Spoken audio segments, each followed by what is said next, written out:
Entrepreneur, c'est Christian et bienvenue à la franchise. J'espère que vous tenez bon, les gars. J'espère que vous tenez bon parce que les prochains mois seront extrêmement difficiles pour les crypto-monnaies.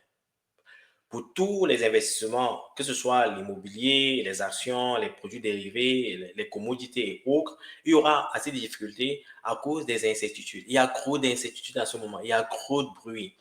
Les bruits sont occasionnés surtout par Trump. OK? Et ceci ne devrait pas être une surprise. Il y a environ 3-4 mois, je vous disais ici sur cette chaîne, les amis, prenez les profits quand vous voyez les profits. Si vous investissez, vous faites un 3, 4, 5x, le réflexe ultime, c'est de prendre l'investissement initial. Je l'ai dit plusieurs fois. Bon, certains m'ont écouté, certains ne l'ont pas fait.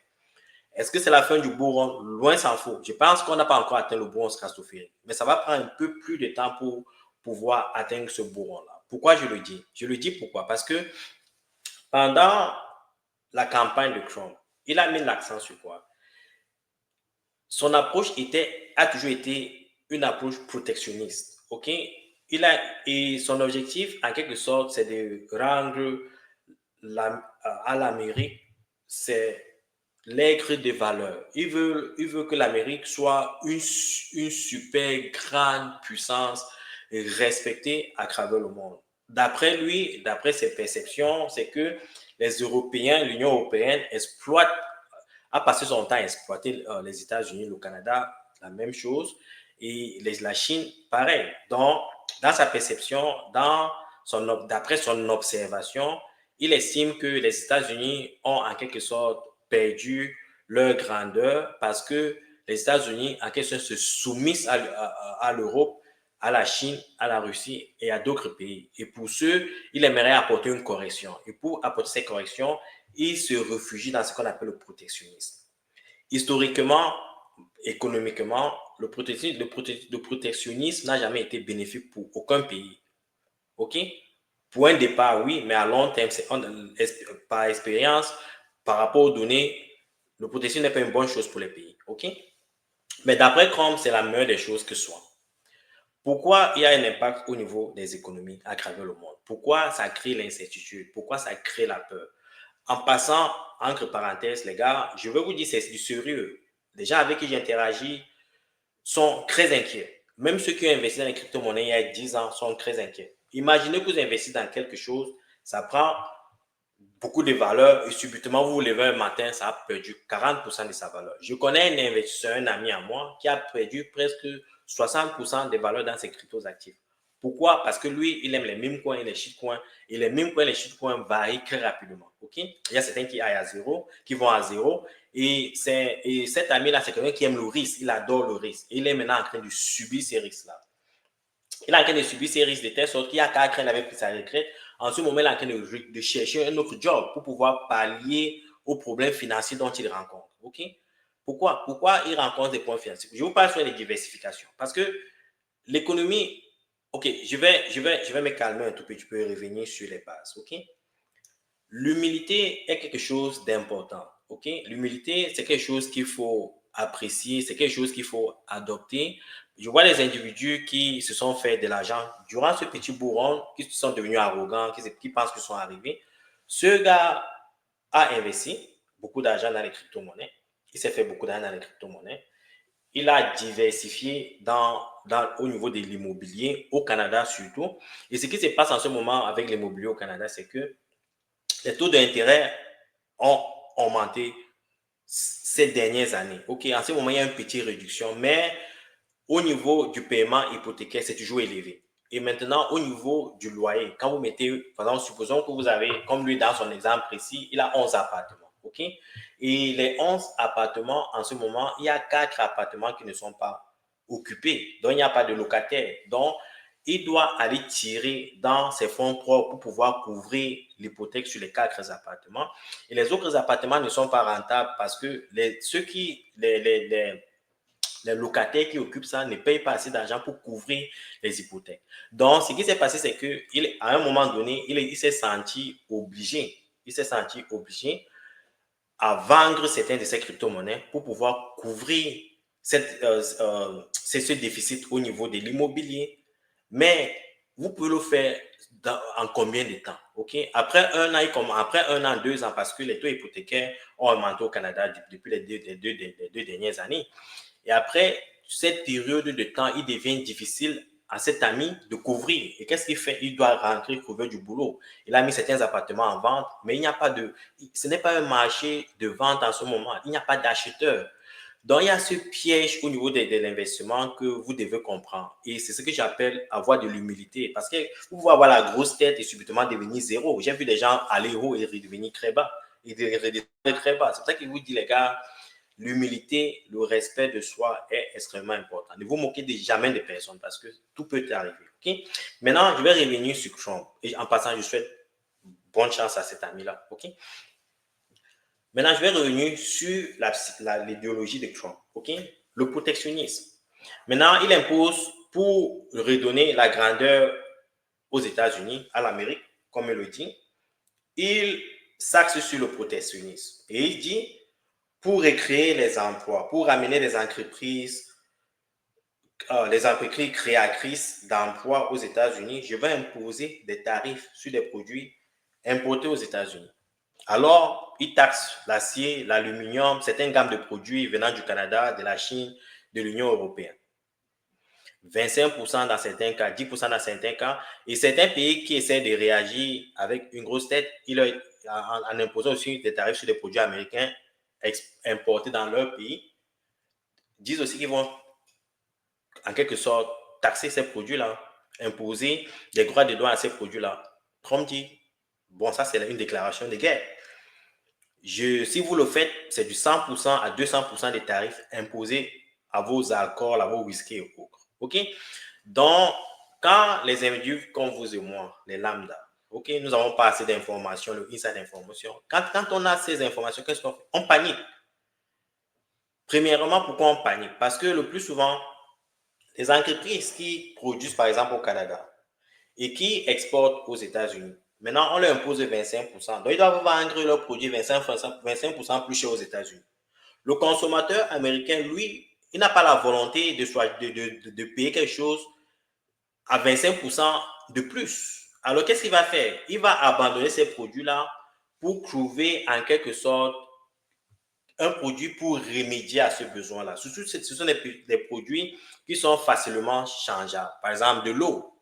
Les bouteilles d'eau, vous pouvez changer une bouteille d'eau produite par une compagnie par une autre bouteille d'eau. C'est facile. Il n'y a pas de différenciation. OK? C'est le prix, la différenciation. Donc, ce qui fait, c'est que ces produits développés au Canada, en Chine, qui vont aux États-Unis, qui sont taxés, ne pourront plus se vendre facilement aux États-Unis. Ce qui se passe en ce moment au Canada, par exemple, certaines entreprises sont en train de fermer, surtout au niveau des manufactures. Donc, ça a un impact sur l'économie canadienne, ça aura un impact sur l'économie européenne, ça aura un impact sur l'économie chinoise. Et ça va créer, en quelque sorte, plus de chômeurs dans ces pays-là. Et quand ça crée, ça veut dire que le taux de chômage augmente. Et souvenez-vous, l'objectif de la Fed, c'est de s'assurer que le taux de chômage est bas et le taux d'inflation est bas. Maintenant, je vais aller au niveau de l'inflation. Avec les tarifs, comme je vous ai dit, ça augmente les prix. En quelque sorte, les produits importés maintenant aux États-Unis, du Canada, voient une certaine augmentation du prix. Et ceux qui peuvent encore s'offrir ces produits-là vont l'acheter à un prix élevé. Et ça va aussi créer de la rareté parce que les entreprises qui ferment ici en ce moment ne pourront plus exporter aux États-Unis parce qu'ils n'ont pas les moyens pour pouvoir gagner ce marché-là, n'ont plus les moyens pour pouvoir gagner ce marché-là. Donc, avec la rareté des produits, les produits existants aussi pourraient, en quelque sorte, s'il y a besoin, s'il y a une forte demande, à cause de la rareté de ces produits-là, une augmentation des prix. Maintenant, avec en quelque sorte les tarifs sur l'acier, l'aluminium et certains produits, ça veut dire la logistique en quelque sorte est aussi impactée.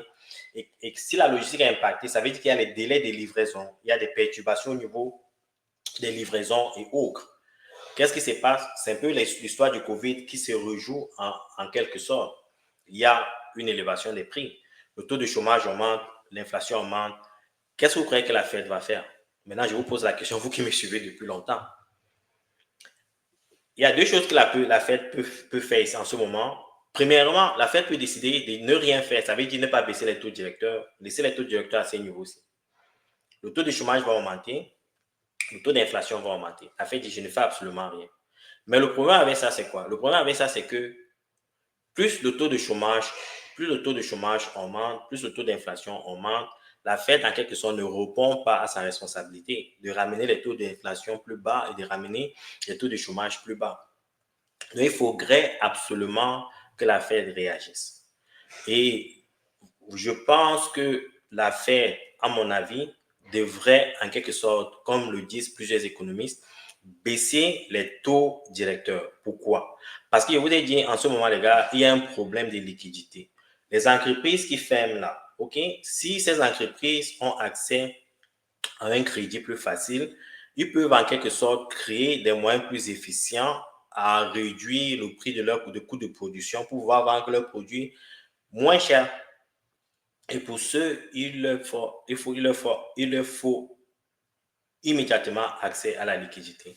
C'est pour ça que vous avez vu récemment au Canada, le taux directeur a été baissé de 25 points de base. Nous sommes maintenant à 2,75 points de base, alors qu'il n'y a pas environ un an, on était à plus de 5%.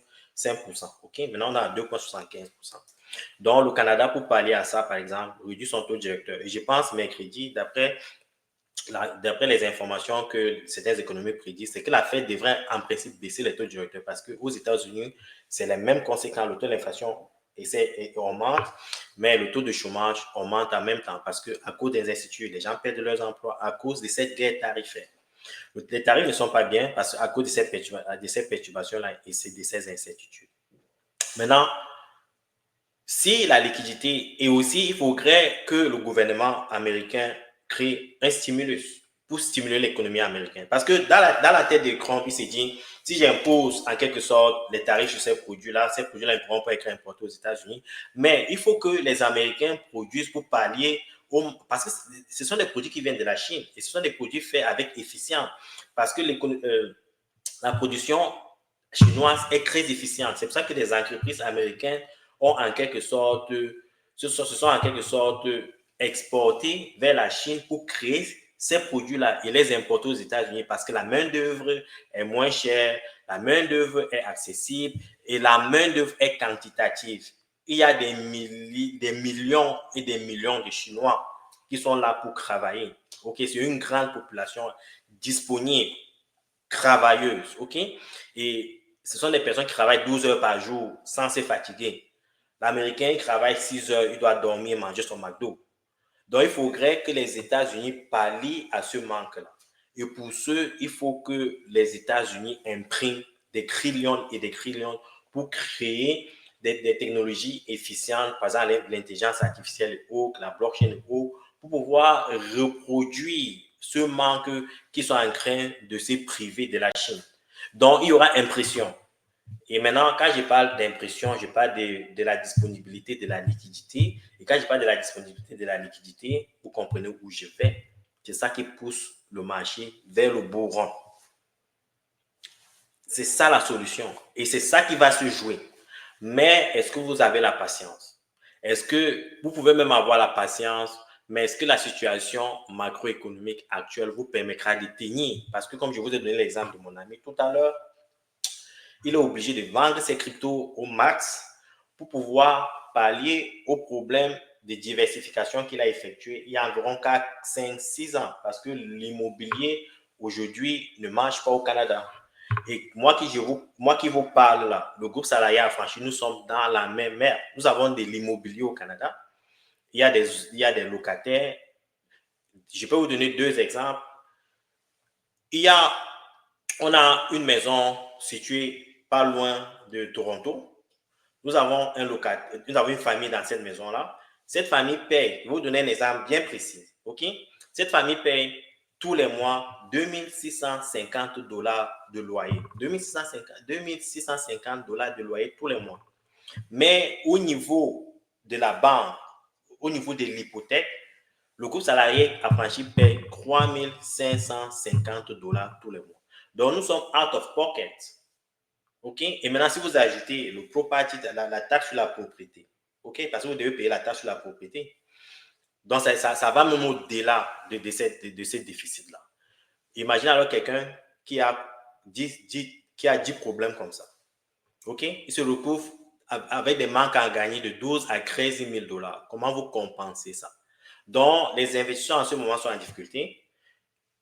Et souvent, on dit que la diversification aide, mais ce n'est pas toujours le cas. Vous pouvez vous trouver dans, dans un engrenage ou bien dans un labyrinthe, vous ne savez pas quelle direction prendre, et vous êtes acculé. Et c'est comme ça que vous vous faites niquer.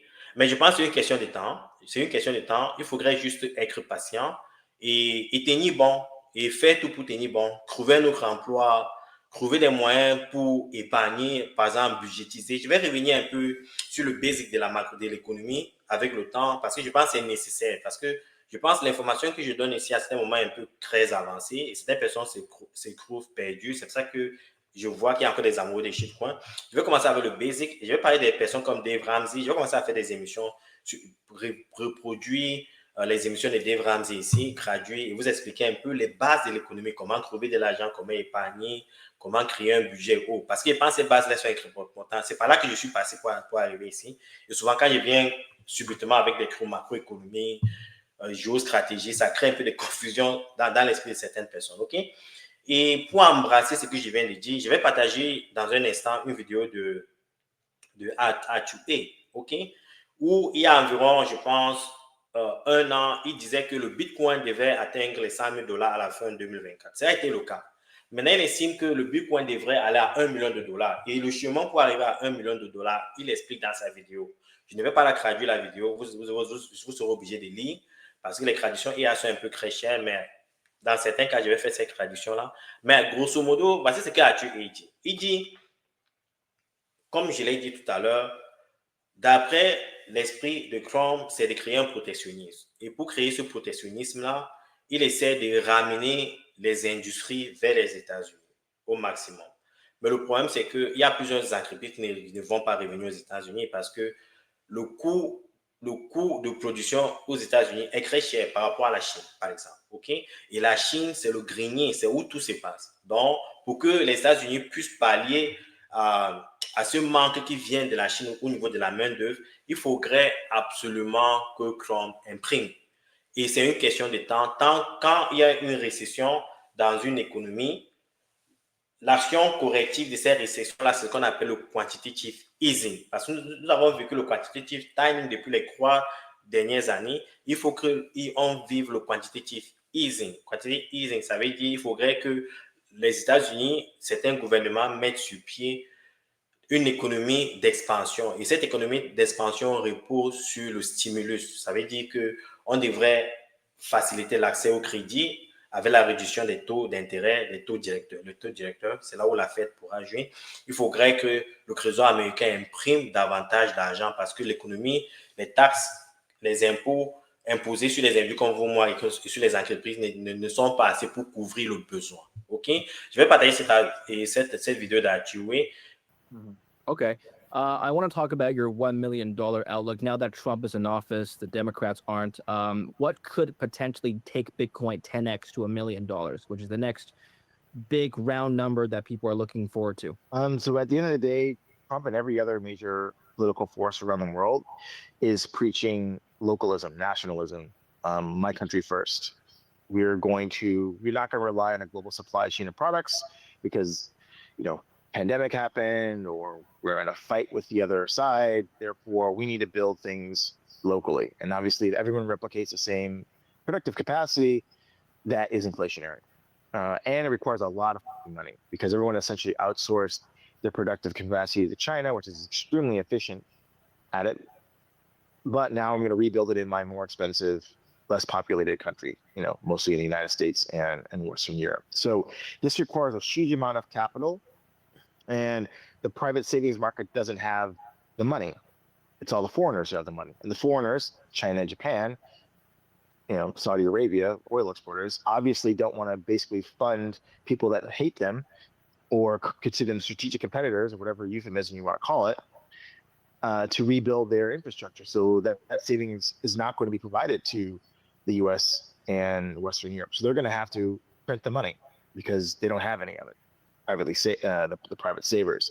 And so I think secularly, regardless of who is in office, this move towards my own supply chain, my own production in my own country, my own sphere of influence, and sort of trading market is going to lead to money printing.